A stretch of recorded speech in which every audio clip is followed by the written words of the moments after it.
បាទជម្រាបសួរថ្ងៃនេះខ្ញុំបាទខិតខេងចង់នាំអារម្មណ៍ពុកម៉ែបងប្អូនជាកសិករទាំងអស់គ្នាថ្ងៃមកស្គាល់ជាមួយនឹងតកូ speed របស់យើងថាតើតកូ speed របស់យើងមានអ្វីខ្លះដើម្បីចែកចម្លែកទៅកាន់បងប្អូនអ្នកប្រកបមុខរបរកសិកម្មឲ្យបានដឹងទាំងអស់គ្នាថ្ងៃនេះគឺខ្ញុំចង់មកបង្ហាញថា speed plus ថ្នាំស្រមើលបាទបងប្អូនមកជាស្គាល់ថ្នាំស្រមើលដើម្បីអីកម្ចាត់ពពួកស្រមើលណាបាទថ្ងៃនេះគឺ speed ប្រេងជំរាបបាទជំរាបគឺជ្រាបបាទណែនាំមួយត្រួសអានេះគឺ speed X គឺថ្នាំជំងឺបាទខាងនេះគឺ speed boron ស្ដាច់រំញោចទាញការទាញត្រួយផ្សេងយ៉ាងដែរណាបាទហើយខាងនេះគឺជា speed atonic បាទ speed atonic របស់យើងនេះគឺបានគ្រប់ដំណាំទាំងអស់បាទខាងនេះគឺ speed parclor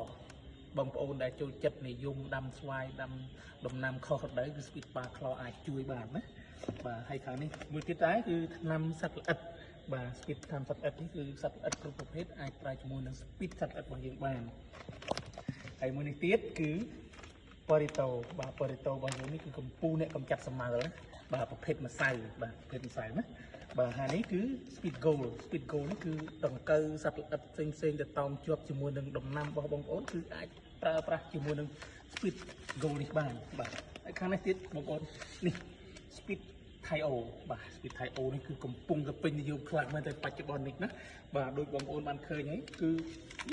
បើខាលក់វិញលក់ឡើងទុះបណ្ដោយបងប្អូនណាបាទសឹងតែអស់ពីខ្លាំងណាចាំខ្ញុំនាំមើលបងប្អូនណាឥឡូវនេះ speed 1 គឺថ្នាំដង្កូវដែរបងប្អូនធ្វើកសិកម្មបច្ចុប្បន្ននេះបើសិនជាទុកនឹងដង្កូវទុកនឹងសត្វអត់បានទេអត់ជោគជ័យទេបាទអញ្ចឹងបានក្រុមហ៊ុន speed គឺមានការផលិតមកហើយបាទនេះមួយទៀតគឺ speed ស្ដាច់ផ្កាបាទបើសិនជាដំណាំបងប្អូនអត់មានផ្កាអត់មានអីផ្សេងគឺប្រើជាមួយនឹង speed ស្ដាច់ផ្កានេះអាចជួយទាញផ្កាបានយ៉ាងល្អផងដែរបាទហើយខាងនេះគឺ speed កៅអនេះបាទផ្កាអត់មានក្តឹបអត់មានអីនេះគឺដាក់ផ្កាល្អនេះគឺដឹងតែចេញហើយបងប្អូនបាទតទៅមុខទៀតខ្ញុំនឹងinformនាំអារម្មណ៍បងប្អូនមកមើលថាតើនៅក្នុងក្រុមហ៊ុនរបស់ speed របស់យើងមានអ្វីខ្លះនេះបងប្អូននៅក្រោយខ្ញុំនេះមិនមែនកាត់តទេបាទមិនកាត់តទេនេះបងប្អូនលេខមើលខ្លះគឺយើងមានច្រើនកេះហ្នឹងណាបាទហើយមានតម្លាំងណាបងប្អូនគឺមានក្នុងកេះអានេះគាត់ថាយើងបើកសម្រាប់មួយទេបាទនេះខាងនេះឯគេ speed ផ្ការញូចអីផ្សេងគឺច្រើនណាបងប្អូនបាទនេះកាមេរ៉ាមែនមកខាងនេះមកទៀតនេះខ្ញុំអារម្មណ៍ពុកម៉ែបងប្អូនមកមើលខាងនេះទៀតច្រើនមែនតើបងប្អូនហើយចង់បានអីឥឡូវនេះ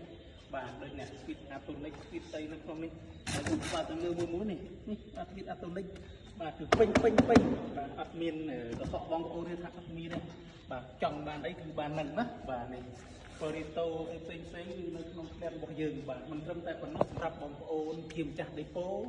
ក៏ដូចជាបងប្អូនជាកសិករដែលបញ្ជាទិញតាមរយៈអនឡាញ page អីផ្សេងគឺយើងមានឡានរបស់យើងសម្រាប់ដឹកជញ្ជូនទៀតបាទនេះរថយន្តរបស់យើងដឹកជញ្ជូនបាទយកចាប់ពី100កេះឡើងទៅ100កេះគឺដឹកជញ្ជូនណាដល់ឃ្លាំងអត់អី speed នឹងផលិតខ្លួនឯងមែនអត់នេះបងប្អូនជឿមើលកេះនេះមើលកេះនេះមានឡានដឹកទៀតបាទឡានយើងដឹកបានណាមានខ្នាតតូចយើងដឹកឡានតូចខ្នាតធំគឺយើងដឹកឡានធំបាទនេះសបកកេះរបស់យើងស្រៀងបងប្អូនយក100កេះដាក់100កេះជូនបាទមានអីបាទបងប្អូនមើលឃ្លាំងយើងប៉ុណ្ណាណៃសម្រាប់ទុក speed របស់យើងបាទអញ្ចឹងអរគុណបើសិនជាពុកម៉ែបងប្អូនដែលមានបំណងចង់ប្រើប្រាស់ជាមួយនឹងតកូ speed បងប្អូនប្រហែលជាសួរនាំថាតាក់ទងលេខទូរស័ព្ទខាងណាបាទលេខទូរស័ព្ទខ្ញុំមាន2ខ្សែគឺទី1 088 33 44 899 096 69 9 9 599បាទពេលនេះខ្ញុំបាទខិតខេងសូមអរគុណនិងសូមគោរពលា